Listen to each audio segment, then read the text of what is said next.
To solar panel or to not solar panel? That is the question. And we're going to answer that question today on Experience St. John's.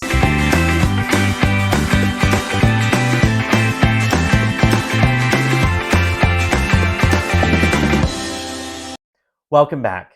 If this is our first time meeting, I'm Gary Davis, realtor with Coldwell Banker Vanguard Realty and creator of Experience St. John's. So today I want to talk a little bit about solar panels. In our area, we've had a lot of people coming around, knocking on doors, door-to-door salesmen. They've even come to my own door and they left a flyer. I saw them on my Ring doorbell wanting to sell me solar panels. Now, a lot of what they say is great information, and you hear the sales pitch and you think, this is amazing. I really need to sign up for this. But I actually know friends of mine who have had the solar panels installed, but unfortunately, there's a lot of misinformation that's being given by the salesman, and I want to clear that up today with this video. First, let me say I'm a realtor. Before I was a realtor, I was a teacher. So I'm an expert in education and real estate, not in solar energy. And this is not a video to knock solar energy whatsoever. I'm actually a proponent of exploring alternative sources of renewable energy in order to power our homes. However, I did want to make this video because I do feel like there's a lot of misinformation out there being perpetuated, and this is a very large home improvement project that comes with an equally large price tag, and homeowners need to be informed as to what really is the truth behind solar panels and how do they affect your home. The first piece of misinformation that's being propagated is that solar panels are going to somehow add a ton of value to your home. Any appraiser I've spoken with is not adding any value to a home based on the fact that it has solar panels. Even if value were to be added under some special circumstance, it likely wouldn't be anywhere near what the solar panels actually cost. Now, could this change in the future as our energy needs and consumption change? Absolutely. But right now, it's just not the case. A client of one of my colleagues recently, who is active military, spent $55,000 putting solar panels on his home, and he was told that it would increase the value of his home by at least the $55,000, if not more than that. Unfortunately, he had to sell his home relatively quickly, and when he went to go list his home, he realized that those solar panels weren't going to add a dime of value to the actual price of the property. Unfortunately, he had to find this all out the hard way, and I don't want the same to be true for you, which is why I'm making this video in the first place. He also found out that the loan he took out in order to buy the solar panels was not assumable by the new buyer. He had been told it would be. So when he got to closing, he realized he was going to have to pay off the remaining balance of that loan, and it couldn't be passed on to the new buyer as he originally thought it would be. So that really left him in a tough place with a lot less equity than he thought he was going to have.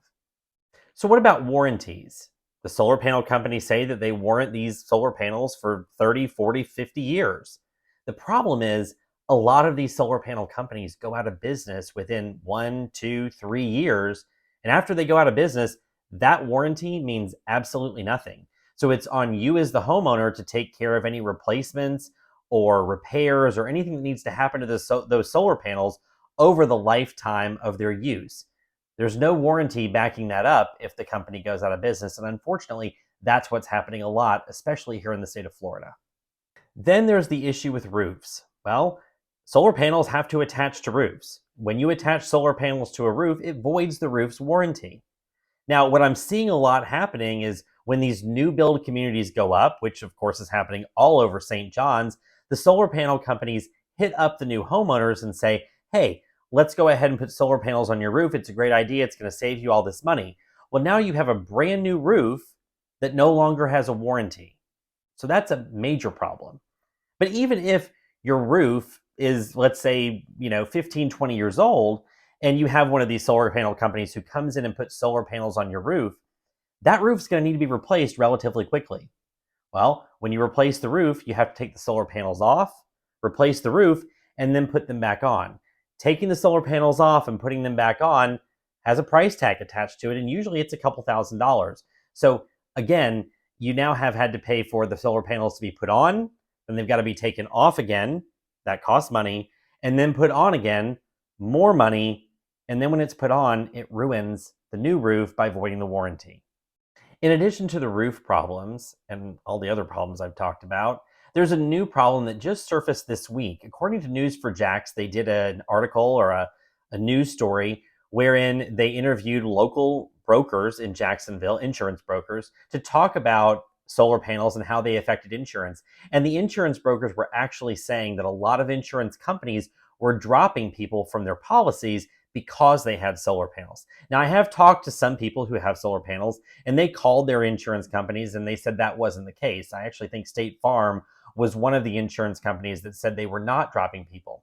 But it is something to be aware of because News4Jax brought it to everyone's attention that some insurance companies are dropping people for having solar panels. So before you put solar panels on your roof, just give your insurance company a call and be sure it's not going to be a problem in the long run. Now, we live in Florida. I mean, electricity here isn't cheap, but we don't live in places like California where your electric bill could be $1,500 a month.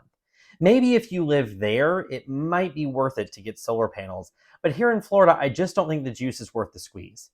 Here in my house, I have tall ceilings, I have lots of windows, and frankly, my air conditioning in the summertime is low enough that you could hang beef anytime you wanted and be just fine. And even with the recent hikes by JEA, my bill during the summer is only about $300. So I'm not sure that it would be worth it to put solar panels on even my house. And JEA, if you're listening, you need to lower your rates. They've gone up astronomically and it's getting out of hand. Okay, so I know it may seem like I'm really dogging the idea of solar panels, and I'm not. Solar panels have lots of benefits, and I'll talk about a few of them now. First, your carbon footprint is reduced. Using alternative forms of energy helps the environment, and I definitely can't argue with that. There are also tax incentives to using solar energy, and you can even sometimes sell your energy that you create with your solar panels back to the electric company. So those are both two huge benefits of using solar power. So all I'm saying, the purpose of this video is to educate yourself. Go out, talk to the experts, and figure out the pros and cons of solar energy, and don't just rely on the people who come to your house trying to sell you on them, because obviously the goal of them coming to your house is to sell you the panels, and they're going to only tell you the good things. So go out, investigate the pros and the cons, and figure out if this is something that's beneficial for your family and something that you want to do. In addition, read your contracts, read them carefully, know the ins and outs of the contract and what you're agreeing to. You will be glad you did. Okay, St. John's, that's it. That's all I have to say about solar panels. I hope this was informative and helpful. I hope you now know some of the pros, but also the cons to having solar panels installed on your home. It definitely is not cheap and it could be a costly mistake. You need to know the pros and cons now before you commit to anything in the future. Thanks for watching, and I'll see you right back here next time on Experience St. John's.